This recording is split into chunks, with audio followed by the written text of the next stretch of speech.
네, 오늘도 우리 함께 참여하시는 모든 성도님들의 삶의 자리 가운데 하나님의 은혜와 평강이 함께 하시기 바랍니다.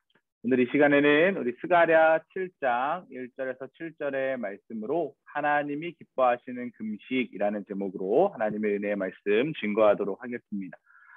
매 주마다 계속해서 소선지서의 말씀을 살펴보는 가운데 있습니다. 지난 시간에는 우리 학계에 대한 말씀으로 속장 교육을 하였고 또 속회마다 예배를 드리셨는데요.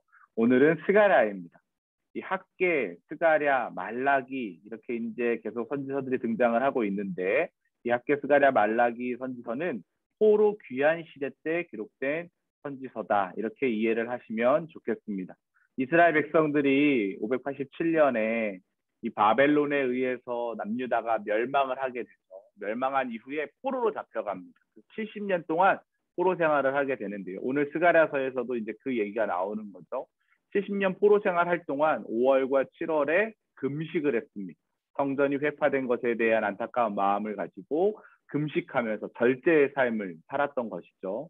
어쨌든 이러한 상황 가운데 이 학계와 스가랴를 통해서 계속해서 이스라엘 백성들, 성전 건축을 중단한 이스라엘 백성들에게 하나님의 말씀이 임하게 되고 그리고 그들이 회개함으로 성전 재건이 일어나게 됩니다. 그래서 스룹바벨 성전이 만들어지는 상황 가운데 오늘 이 스가랴서에 대한 이야기를 우리가 함께 그런 배경으로 읽으면 좋을 것 같습니다. 이 스가랴서에서도 동일한 단어들이 자꾸 반복되고 있는데 만군의 여호와가 이르노라라는 단어입니다. 하나님의 절대적인 주권의 상황 가운데 모든 일들이 이루어지고 있음을 기억하라라는 것이죠. 특별히 오늘 스가랴서 7장에서는 금식에 대한 이야기가 나오고 있는데요. 하나님이 원하시는, 기뻐하시는 금식은 어떤 금식인지 한번 오늘 본문 말씀을 통해서 좀 살펴보았으면 좋겠습니다. 자, 하나님이 기뻐하시는 참된 금식은 어떻게 해야 될까? 오늘 본문 말씀 1절에서 3절에 보니까요. 진실한 금식을 해야 한다라고 이야기합니다. 이스라엘 백성들은 바벨론에서 몇 년 동안 포로 생활을 했습니까? 70년 동안 포로 생활을 했죠. 상당히 긴 시간이었습니다. 그 긴 시간 동안 5째 달과 7째 달에 금식을 했는데요. 왜 5달에 했냐면 이스라엘 백성들이 이 바벨론 느부갓네살 왕에 의해서 이제 3번의 침공을 받게 되고 그리고 587년의 마지막 침공 때 나라가 망하게 되는데요. 그 나라가 망한 시간이 언제냐면 날짜가 언제냐면 587년 5월 7일이었습니다. 그렇기 때문에 5월에 특별히 금식을 했다. 그렇게 생각하시면 될 것 같습니다. 어느 날 베델에서 온 사람들이 제사장들과 선지자들에게 물어보는 거예요. 우리가 계속 금식을 해야 합니까? 이렇게 물어보는 겁니다.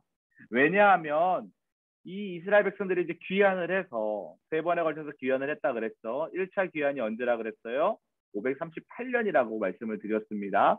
스룹바벨과 예수아가 귀환을 해서 성전 재건을 이제 하려고 하는 거죠. 약 5만 명의 사람들과 함께. 그런데 2년 만에 이것이 준비만 하다가 사마리아 사람들의 방해에 의해서 중단이 되었다 그렇게 말씀드렸습니다. 오늘 본문의 주인공인 이 스가랴 그리고 또 학계 이런 선지자들이 하나님의 말씀을 전합니다. 너희들만 판벽한 집에 거하는 것이 맞냐? 빨리 하나님의 성전을 재건해라. 그래서 다시금 520년에 재건이 시작되고 516년에 완공이 되었습니다. 그것이 2차 스룹바벨 성전이다라고 말씀을 드렸죠.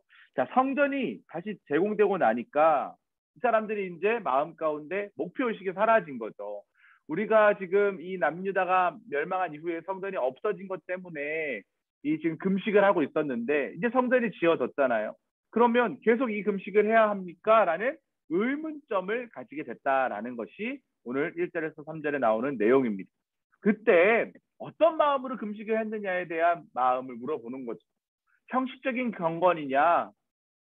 너희들의 삶의 자리 가운데 금식을 하긴 했는데 그 금식이 진실한 금식이냐라는 그런 질문을 하나님이 이스라엘 백성들에게 하시는 거죠. 하나님의 뜻을 물었을 때 우리가 하나님께 왜 금식합니까? 여러분의 삶의 자리에도 아마 신앙생활 오래 하셨던 분들은 금식을 하였던 분들이 계셨을 거예요. 저도 사순절에 이제 저녁 금식을 보통은 하게 되는데요. 금식을 하면서 어떤 생각을 합니까? 내가 이 금식하면서 다이어트 해야지, 살 빼야지. 이런 마음으로 하는 건 참된 금식이 아니겠죠. 금식을 통해서 예수님의 고난을 묵상하고 예수님이 십자가에 달려 돌아가셨을 때 그 끔찍한 상황, 그 고통스러운 상황에 내가 조금이라도 동참하면서 경건의 삶을 살아보겠노라고 고백하는 자리가 사순절 금식하는 마음일 거예요. 그것 이외에 다른 마음으로 금식을 한다면 그것은 금식이 아니라 붐식이겠죠. 밥을 그냥 굶는 것입니다. 오늘 이스라엘 백성들이 지금 그런 결단의 상황 가운데 흔들리고 있다라는 거예요. 마치 70년이니까 조상들 때부터 내려왔던 종교적 관행으로 이 금식이 지금 변질되어 있는 그런 상황 가운데 있다라는 것입니다. 금식은 결단하는 마음이 중요합니다. 하나님의 뜻을 묻는 믿음의 결단이 중요하다라는 것입니다. 두 번째로 하나님 기뻐하시는 참된 금식은 어떻게 해야 할까? 자신이 아닌 하나님을 위해서 해야 한다라고 그렇게 기록이 되어 있습니다. 백성들은 무려 70년 동안이나 다섯째 달과 일곱째 달에 금식을 했어요.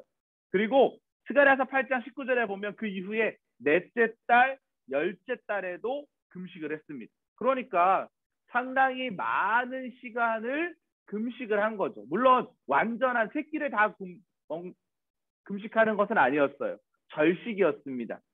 절제하는 금식을 했다라는 것이죠. 하지만 이것도 너무나도 힘든 일이에요. 그런데 중요한 건 하나님께서 그 이스라엘 백성들의 금식을 좋아하지 않으셨다라는 거예요. 받지 않으셨다라고 이야기합니다. 감동하지 않으셨어요. 오늘 본문 7장 5절에 보니까요. 온 땅의 백성과 제사장들에게 이르라. 너희가 70년 동안 다섯째 달과 일곱째 달에 금식하고 애통하였거니와 그 금식이 나를 위하여 한 것이냐라고 하나님이 지금 이스라엘 백성들에게 반문하시는 거예요. 그 금식이 진정 나를 위하여 한 것이냐? 그럴 때 동기로 종교적 관행으로 너희들이 그냥 습관적으로 형식적으로 한 것 아니냐라고 하나님이 지금 이스라엘 백성들에게 말씀하고 계신다라는 것이죠. 성도 여러분 기억하십시오. 우리가 하나님 앞에 어떠한 내용을 구할 때 시간을 정합니다. 40일 기도를 하겠다. 며칠 금식 기도를 하겠다. 내가 정하는 시간이죠.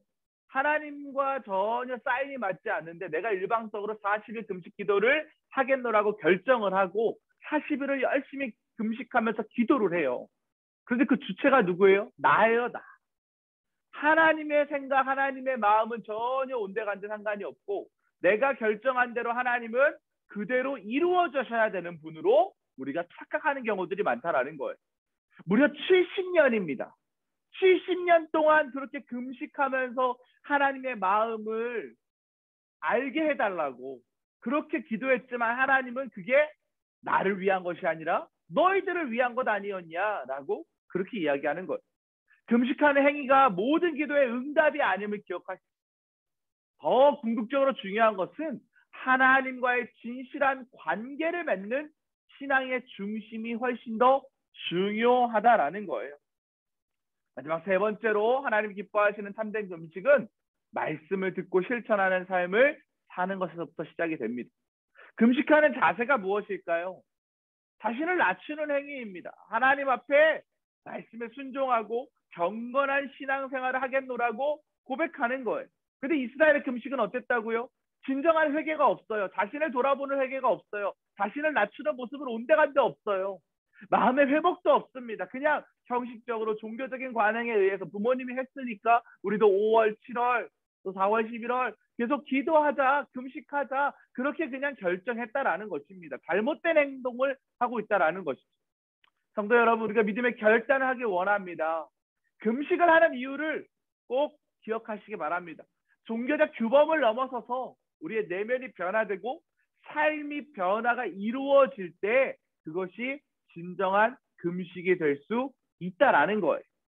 이러한 일들이 이루어지지 않으면 그것은 온전한 금식, 진정한 금식이 될 수 없다라는 것입니다. 오늘 말씀을 정리하면서 예수님의 말씀을 하나 찾아보면 좋을 것 같은데요. 한번 여러분들 성경책을 찾아보시기 바랍니다. 마태복음입니다. 마태복음 6장 16절에서 18절의 본문입니다. 신약성경 구면에 있는데요. 제가 읽어봐 드릴게요. 금식할 때 너희를 외식하는 자들과 같이 슬픈 기색을 보이지 말라. 그들은 금식하는 것을 사람에게 보이려고 얼굴을 흉하게 하느니라. 내가 진실로 너에게 이르노니 그들은 자기 상을 이미 받았느니라. 너는 금식할 때 머리에 기름을 바르고 얼굴을 씻으라. 이는 금식하는 자로 사람에게 보이지 않고 오직 은밀한 중에 계신 내 아버지께 보이려 하려 함이라. 은밀한 중에 보시는 내 아버지께서 갚으시리라. 아멘. 금식할 때 마음이 나타나 있죠. 사람에게 보이기 위한 금식이 아니라는 거예요. 내가 일주일을 금식하면 40일을 금식하면 저 사람들이 내가 대단한 신앙을 가지고 있는 것처럼 보이겠지? 라는 그런 생각으로 하는 금식은 안 된다는 것입니다. 하나님 안에서, 하나님 편에서. 그래서 오히려 더 깔끔하게 머리에도 얼굴에도 금식하는 티를 내지 말고 하나님 보시는 중심에만 마음에 금식하는 자세로 내면의 변화가 일어나고 삶의 변화가 일어날 수 있도록 기도하는 마음으로, 낮아지는 마음으로, 경건의 신앙의 행위로 나아갈 때에 하나님이 그 금식을 기뻐 받으시고 또 그 기도의 감동으로 함으로 응답하시는 은혜들을 허락하신다라는 것입니다. 사랑하는 성도 여러분, 우리가 어떤 마음으로 살아야 할지, 또 우리가 금식할 때 어떠한 신앙의 태도를 가져야 할지 오늘 마음속 깊이 한번 새겨보시는 시간이 되었으면 좋겠습니다. 여러분의 삶의 자리 가운데 사순절 때만 금식하는 것이 아니라 또 혹은 체질상 금식하는 것이 어려우신 분들도 계세요. 금식하는 것이 어려우신 분들은 그 금식의 기준과 또 그 규범을 잘 생각하셔서 그 상황 가운데서 지혜롭게 하나님과 더 깊이 있게 은혜를 나누시는 그런 삶을 사셨으면 좋겠습니다. 잠시 기도하시겠습니다. 하나님 감사합니다.